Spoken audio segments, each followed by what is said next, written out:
Lo que el padre de Carlo Acutis acaba de revelar ha dejado al mundo sin palabras. Durante años, conocimos la historia del joven que transformó su vida en un testimonio vivo de fe. Pero lo que ocurrió en sus últimos días en el hospital va mucho más allá de lo que imaginábamos. ¿Qué fue tan poderoso que incluso los médicos y enfermeras quedaron impactados?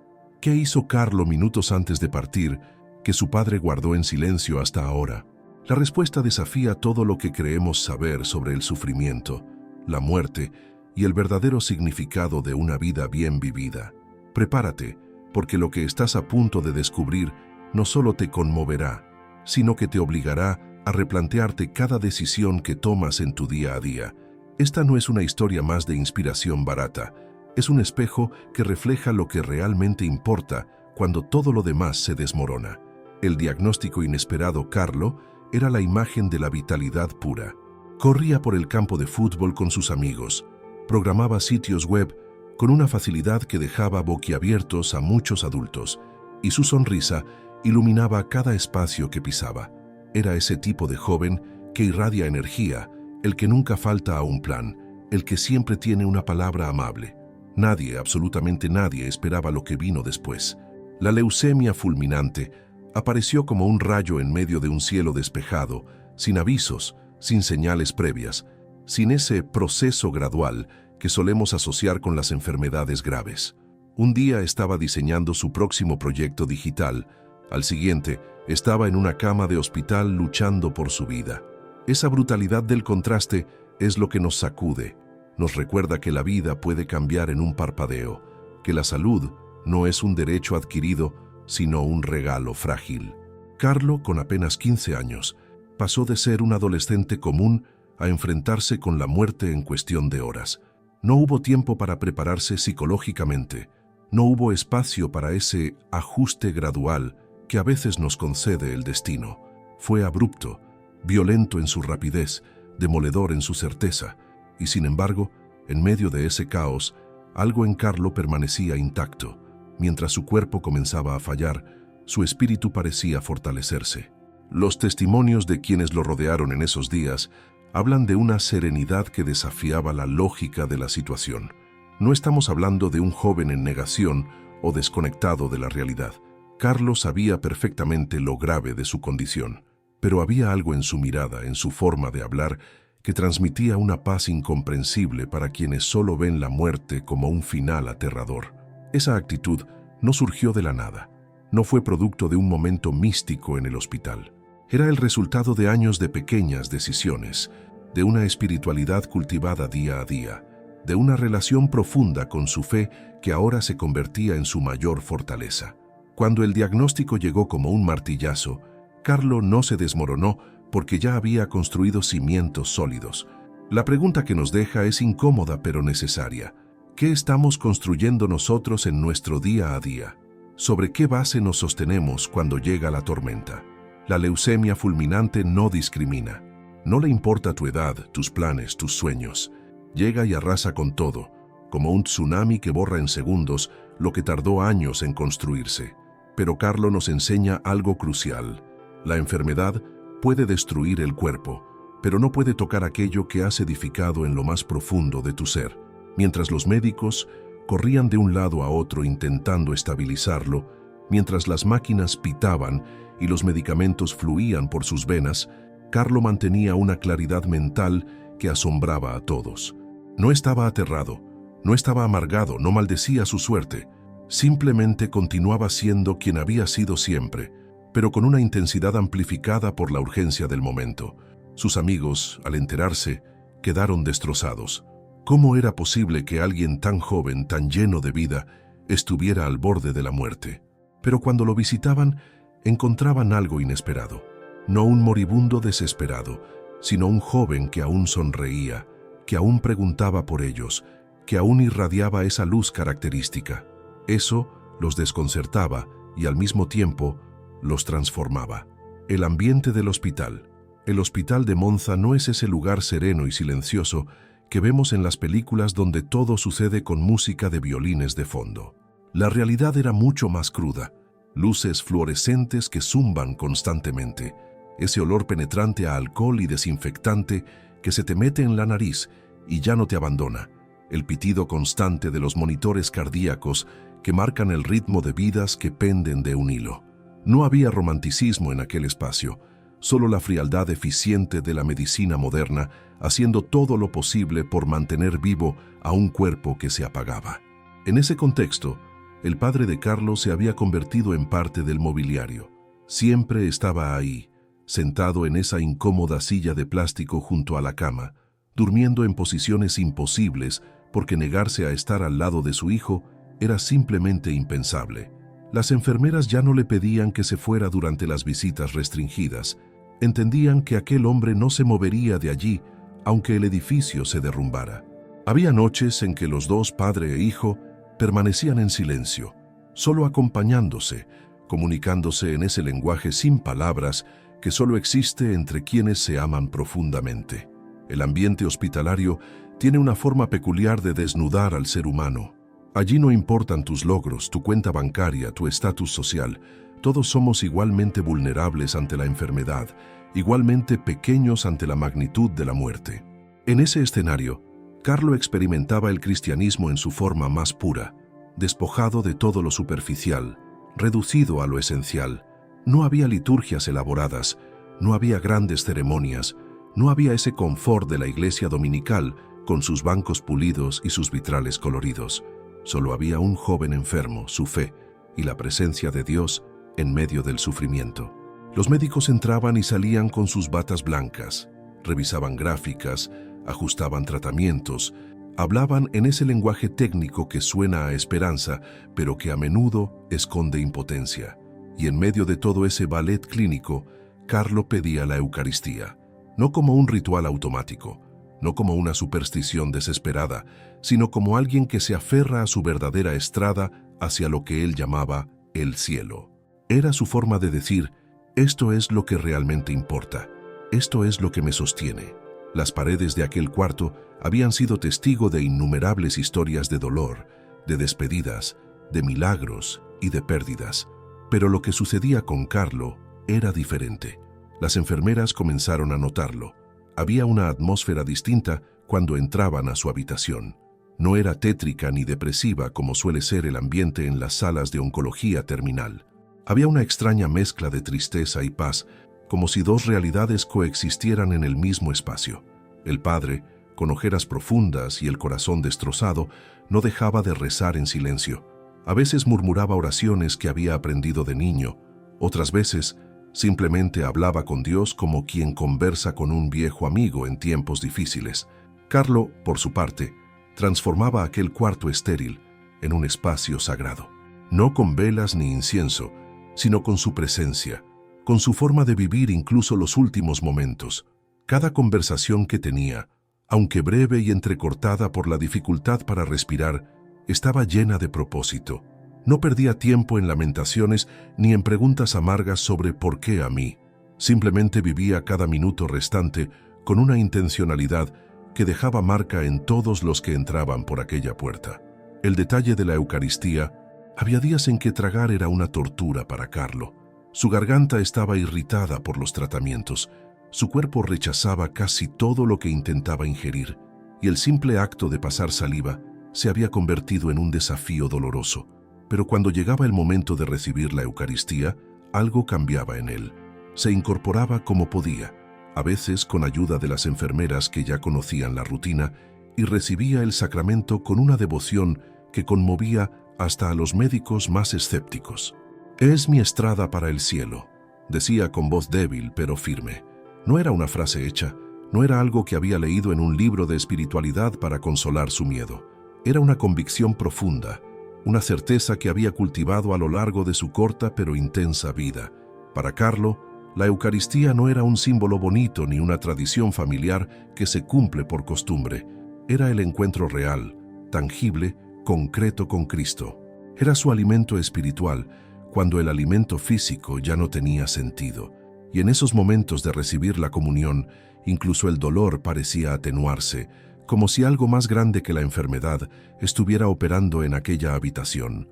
El equipo del hospital quedó marcado por esta rutina diaria. Algunos eran creyentes, otros agnósticos, algunos definitivamente ateos. Pero todos, sin excepción, reconocían que había algo extraordinario en la insistencia de Carlo por recibir la Eucaristía cada día. No era fanatismo religioso de esos que incomodan y alejan a la gente. Era algo más sutil, más profundo. Era la coherencia entre lo que decía creer y cómo vivía esa creencia hasta el último momento. Una de las enfermeras, en una entrevista posterior, comentó que nunca había visto a alguien tan joven enfrentar la muerte con semejante serenidad, y atribuía esa paz en gran medida a ese ritual diario que Carlo consideraba innegociable. Mientras otros pacientes de su edad pedían sus videojuegos, sus series favoritas, cualquier cosa para escapar de la realidad aterradora de su situación, Carlo pedía la comunión. No rechazaba las distracciones normales de un adolescente, pero su prioridad estaba clara. Esta jerarquía de valores, este orden en sus prioridades, no había sido improvisado en el hospital. Era el resultado de años de formación, de estudios bíblicos, de una vida devocional que ahora demostraba su poder transformador en el momento más crucial.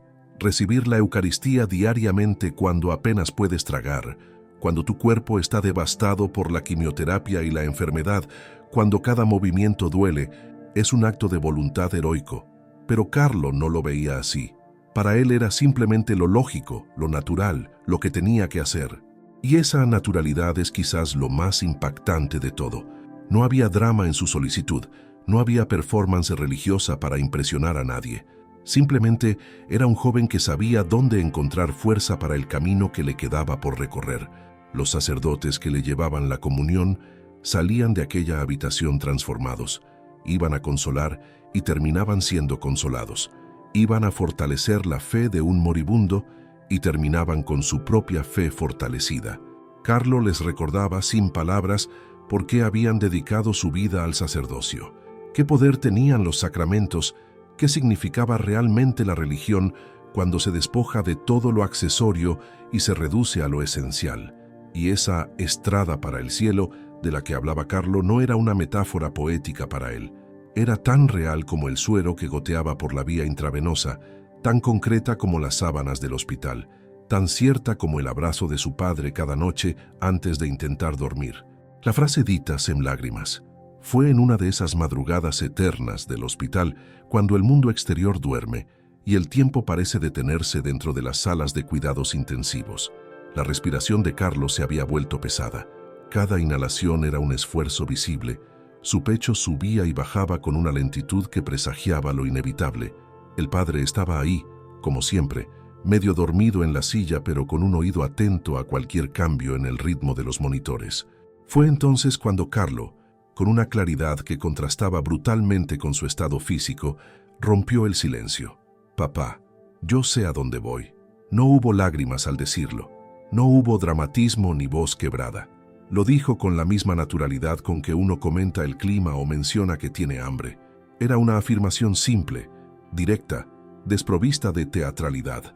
Y precisamente esa naturalidad era lo que la hacía tan poderosa, tan desconcertante. No era la frase desesperada de alguien intentando convencerse a sí mismo en sus últimos momentos. Era la declaración tranquila de alguien que simplemente conoce su destino con la misma certeza con que conoce su propio nombre. El padre se quedó paralizado. ¿Qué responder ante algo así? ¿Cómo reaccionar cuando tu hijo adolescente te dice con perfecta serenidad que sabe a dónde va después de morir? No había manual de instrucciones para ese momento. Todas las conversaciones sobre la fe, todas las misas dominicales, todos los sermones escuchados a lo largo de los años, nada te prepara realmente para escuchar a tu hijo hablar de su propia muerte con semejante paz. Carlo no estaba pidiendo consuelo, no estaba buscando que le dijeran que todo estaría bien, que había esperanza de recuperación. Él ya había trascendido ese tipo de esperanza terrenal.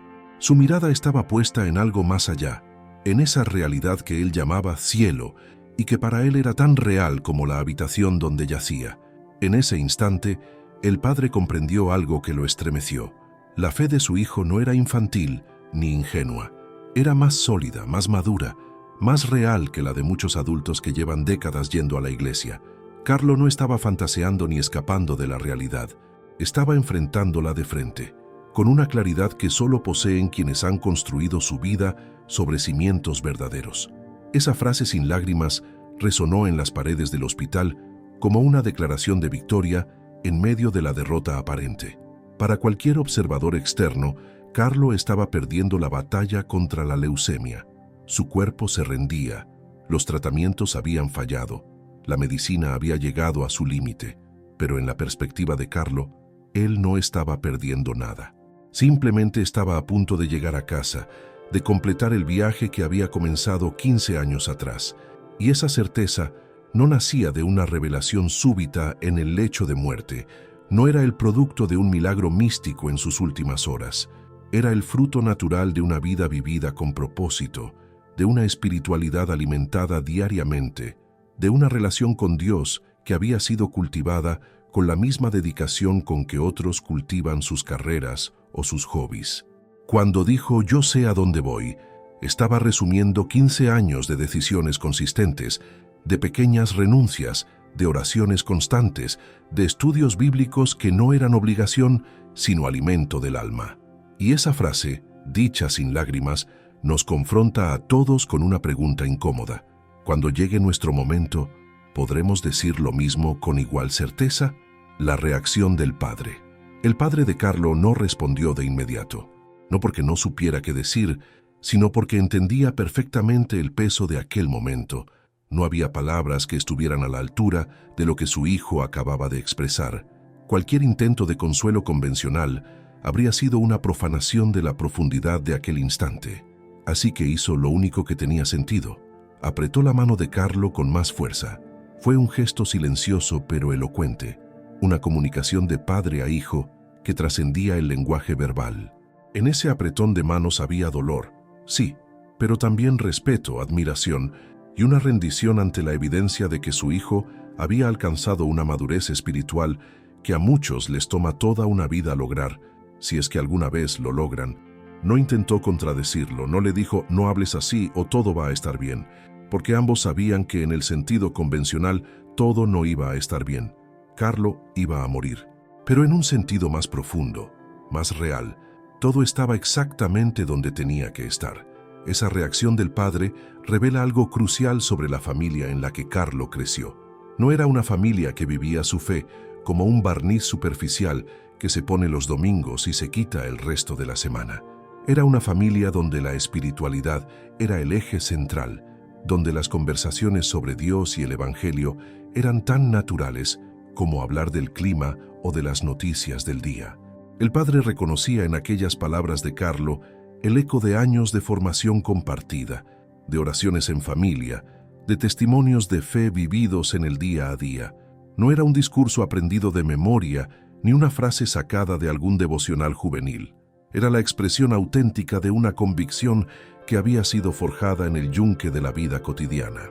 Y el padre, aunque destrozado por la inminente pérdida de su hijo, no podía negar la realidad que estaba presenciando. Carlo realmente sabía a dónde iba. No era wishful thinking, no era autoengaño. Era una certeza construida sobre la roca de una relación genuina con Cristo, alimentada por la Eucaristía diaria, sostenida por una vida de coherencia entre fe profesada y fe vivida. En los días siguientes a esa conversación nocturna, el padre de Carlo vivió en una extraña dualidad emocional. Por un lado, el dolor devastador de ver a su hijo apagarse. Por otro, una paz inexplicable que venía de haber sido testigo de algo extraordinario. Había visto a su hijo enfrentar la muerte sin miedo, con una serenidad que desafiaba todo lo que el mundo considera normal o natural en esas circunstancias. Y esa visión transformó algo en él. No eliminó el duelo, no hizo menos dolorosa la despedida, pero le dio un contexto diferente. Entendió que la frase de Carlo no había sido un impulso del momento, no había sido la bravuconada de un adolescente intentando parecer valiente ante lo inevitable. Había sido la declaración honesta de alguien que había pasado su corta vida preparándose para ese momento sin siquiera saberlo. Cada vez que Carlo había elegido el culto de jóvenes cristianos por encima de una fiesta mundana, cada vez que había ofrecido alguna pequeña incomodidad por alguien que sufría, cada vez que había estudiado la Biblia con seriedad En lugar de verlo como una obligación aburrida, estaba construyendo la certeza que ahora lo sostenía en su lecho de muerte. Y el padre, al apretar esa mano, estaba reconociendo todo eso sin necesidad de palabras.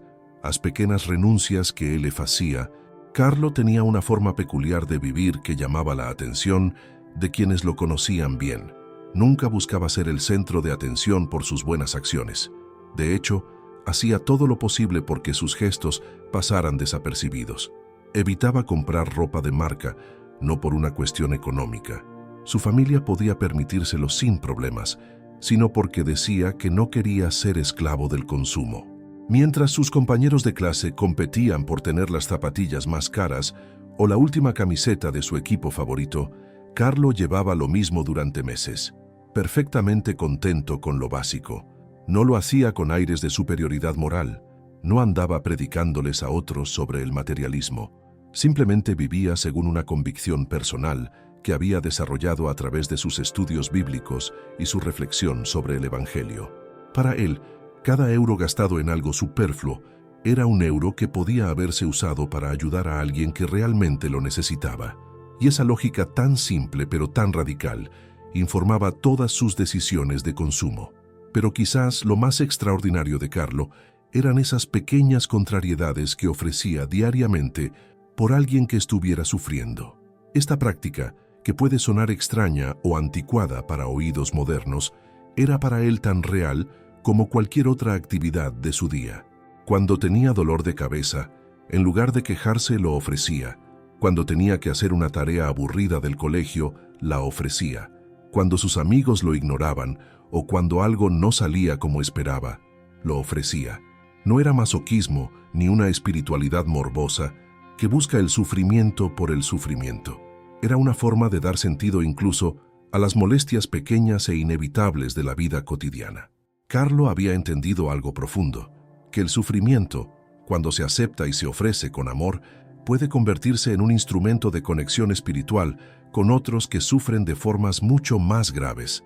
Un joven que ofrece su pequeño dolor de estómago por un enfermo terminal en algún hospital lejano está ejercitando una forma de empatía y solidaridad que trasciende la distancia y las circunstancias. Y Carlo lo hacía sin fanfarrias, sin publicarlo en redes sociales, sin esperar reconocimiento. Estos gestos simples y verificables son los que hacen a Carlo cercano para cualquiera que conoce su historia. No estamos hablando de un santo inalcanzable que hacía milagros espectaculares o levitaba en éxtasis durante la oración. Estamos hablando de un adolescente que eligió vivir de manera diferente en cosas pequeñas pero constantes. Y esas elecciones cotidianas son imitables. Cualquiera puede decidir no gastarse una fortuna en ropa innecesaria. Cualquiera puede ofrecer las pequeñas incomodidades del día por alguien que sufre. Cualquiera puede priorizar la generosidad sobre el consumo. No se requiere heroísmo sobrenatural, solo decisión y consistencia. Carlo demostró que la santidad no es un asunto de grandes gestos espectaculares, sino de fidelidad en lo pequeño. Era en esas renuncias discretas, en esos ofrecimientos silenciosos, en esa resistencia al consumismo vacío, donde se forjaba el carácter que luego se manifestaría con tanta potencia en su lecho de muerte. Sus compañeros de clase no entendían por qué rechazaba ciertas cosas que para ellos eran importantes. Pero cuando llegó la noticia de su enfermedad, muchos de ellos comenzaron a comprender que Carlo vivía en una realidad más profunda, operaba con un sistema de valores que iba más allá de las apariencias y la gratificación inmediata. El motivo pelo cual él le decía que a vida tenía sentido, cada minuto puede ser usado para amar. Esa frase salía de la boca de Carlo con una frecuencia que podría haber parecido repetitiva si no fuera porque él la vivía con cada fibra de su ser. No era un eslogan bonito para poner en una postal inspiracional o para publicar en Instagram con una foto de un atardecer. Era su filosofía de vida destilada en 7 palabras, y cuando la leucemia fulminante lo golpeó, esa convicción no solo no se debilitó, sino que se intensificó. Carlo entendía algo que a muchos nos toma décadas comprender, si es que alguna vez lo comprendemos, que el tiempo no es un recurso renovable, que cada minuto que pasa es un minuto que nunca recuperaremos, y que la pregunta crucial no es cuánto tiempo tenemos, sino qué hacemos con el tiempo que se nos da. En el hospital, cuando sus minutos estaban literalmente contados, Carlo no los desperdició en amargura o autocompasión. Los usó para amar. Amar a su padre, amar a las enfermeras que lo cuidaban, amar a los amigos que lo visitaban, amar incluso a los extraños por quienes oraba desde su cama. Esta idea del amor como motor y propósito de la existencia no era abstracta para Carlo. Se manifestaba en formas concretas y tangibles. Cuando un compañero de clase atravesaba una crisis familiar, Carlo oraba por él específicamente. Cuando veía una noticia sobre una tragedia en algún lugar del mundo, ofrecía su dolor del día por esas víctimas. Cuando las enfermeras del hospital tenían un mal turno, él les sonreía y les preguntaba cómo estaban, invirtiendo los roles de cuidador y cuidado. Ese uso deliberado de cada momento para generar conexión, para ofrecer consuelo, para manifestar cariño, era lo que daba sentido a su vida. Y es esto lo que hace su testimonio tan poderoso. Nos muestra que el propósito no es algo que se encuentra en grandes empresas o logros espectaculares, sino en la decisión constante de elegir el amor en cada situación, por pequeña que sea. En la iglesia, Carlo no solo asistía pasivamente al culto, participaba activamente en el louvor y la adoración, no como performance, sino como expresión genuina de su relación con Dios. En el servicio comunitario, no buscaba las tareas visibles, sino las necesarias, las que nadie más quería hacer. Cuando llegó la enfermedad, esa mentalidad se volvió aún más crucial. Carlo podría haber decidido que sus últimos días serían para sí mismo, para lamerse las heridas, para exigir atención y cuidados como víctima justa de una tragedia terrible. Nadie lo habría culpado por ello, pero en cambio, siguió viviendo según su principio. Cada minuto puede ser usado para amar. Sus conversaciones con el padre no eran sobre lo injusto de su situación, sino sobre cómo podían usar esa experiencia para tocar vidas. Sus palabras a los visitantes no buscaban inspirar lástima, sino ofrecer perspectiva. Incluso su forma de recibir la Eucaristía diariamente era un acto de amor. Amor a Dios, sí, pero también amor a todos los que estaban aprendiendo de su ejemplo sin siquiera saberlo todavía. Carlo había descubierto el secreto que muchos buscan toda la vida, que el significado no se encuentra, se crea, y se crea momento a momento, decisión a decisión, eligiendo el amor sobre la indiferencia, la generosidad sobre el egoísmo, la conexión sobre el aislamiento. No era teología complicada ni filosofía rebuscada, era cristianismo en su forma más pura y más práctica, amar como Cristo amó, hasta el final, sin condiciones, sin excepciones. El modo como él falaba de muerte, la muerte para la mayoría de nosotros es el gran enemigo, el final aterrador, la oscuridad que nos tragará a todos eventualmente. Pero Carlo hablaba de ella de una forma radicalmente diferente. Para él no era un punto final, sino un punto y seguido. No era el fin del camino, sino la puerta hacia el verdadero hogar. Y esa perspectiva no era un mecanismo de defensa psicológica, no era negación disfrazada de fe. Era una convicción profunda, enraizada en su comprensión del Evangelio y en su relación personal con Jesucristo. Cuando mencionaba la muerte en conversaciones con amigos o familiares antes de su enfermedad, lo hacía con una naturalidad desconcertante. No era mórbido ni obsesivo. Simplemente reconocía que la muerte es parte inevitable de la vida humana y que, para un cristiano, no debería ser el terror máximo, sino el momento del encuentro definitivo con aquel a quien has amado y servido toda tu vida. Esta perspectiva no minimizaba el dolor de la separación ni negaba la tristeza de la pérdida. Carlo entendía perfectamente que su muerte destrozaría a quienes lo amaban, pero también entendía que había algo más allá de ese dolor, una realidad más profunda que no anulaba la tristeza, pero sí le daba un marco de esperanza. Durante sus días en el hospital, esa forma de entender la muerte se manifestó con una claridad que dejó marca en todos. No hablaba de si me muero, sino de cuando llegue mi momento. No era pesimismo ni fatalismo, era realismo mezclado con esperanza trascendente. Las conversaciones que tenía sobre su propia muerte no eran lúgubres ni depresivas.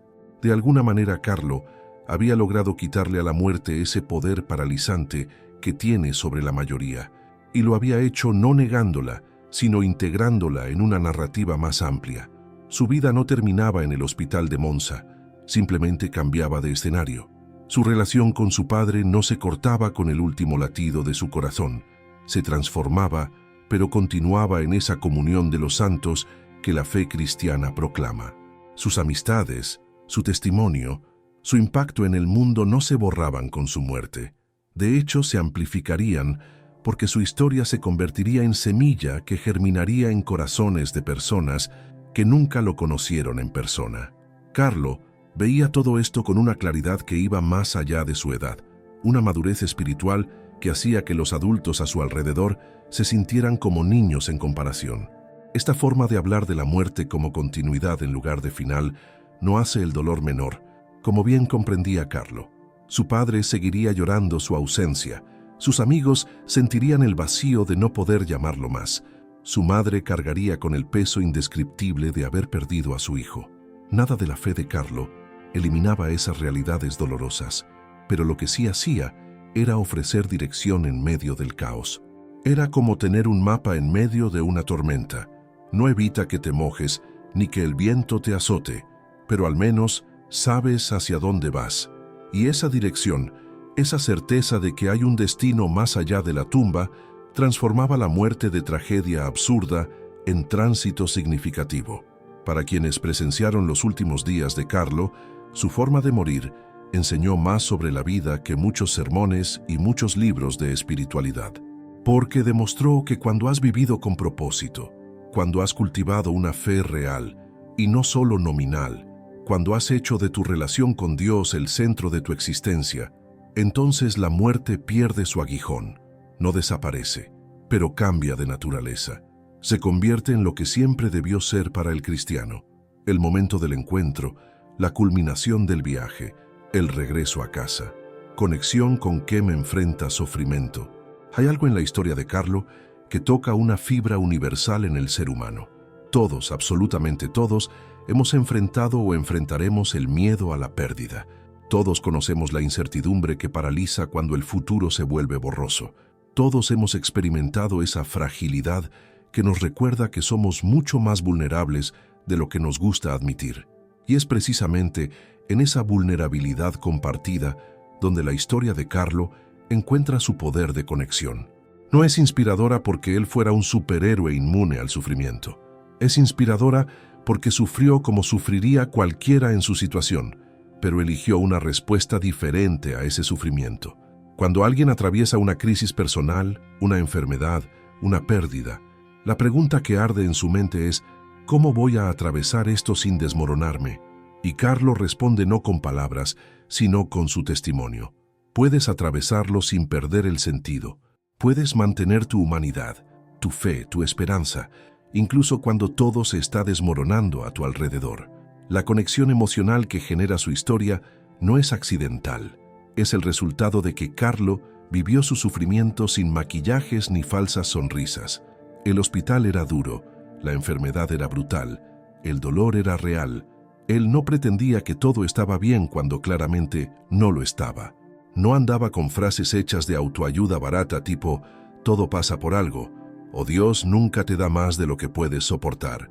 Carlos simplemente vivía su realidad con toda su crudeza, pero la vivía anclado en algo más grande que él mismo. Y esa autenticidad es lo que hace su testimonio tan poderoso, porque cuando ves a alguien enfrentar lo peor que la vida puede lanzarte y aún así mantener su paz interior, tu esperanza en tu propia capacidad de sobrevivir se renueva. Cuando ves a un adolescente de 15 años decirle a su padre «sé a dónde voy» sin dramatismo ni terror, algo en ti se pregunta «¿podré yo algún día tener esa certeza?». Y esa pregunta, esa inquietud que provoca, es lo que mantiene a la gente enganchada a su historia. No es voyerismo mórbido, es el reconocimiento de que aquí hay algo real, algo valioso, algo que podría cambiar nuestra propia forma de enfrentar la vida y la muerte. Quienes leen o escuchan sobre Carlo se ven reflejados en aspectos diferentes de su historia según sus propias circunstancias. Un padre que ha perdido a un hijo encuentra consuelo en ver cómo el padre de Carlo navegó ese dolor imposible. Un joven que lucha con darle sentido a su vida Encuentra inspiración en cómo Carlo convirtió cada minuto en una oportunidad para amar. Un enfermo terminal encuentra esperanza en la serenidad con que Carlo enfrentó su propia muerte inminente. Un cristiano que siente que su fe se ha vuelto rutinaria y vacía encuentra un llamado a la autenticidad en la devoción tangible de Carlo. La historia funciona en múltiples niveles y toca múltiples heridas porque en su centro hay algo profundamente humano y profundamente divino al mismo tiempo. Carlo no era un ángel bajado del cielo ni un santo de vitrina inalcanzable. Era un joven normal que eligió una forma extraordinaria de vivir. Y esa combinación de normalidad y extraordinario es lo que lo hace tan accesible, tan imitable, tan transformador. Su testimonio no te deja igual, te confronta, te desafía, te invita a replantearte tus prioridades y tus valores.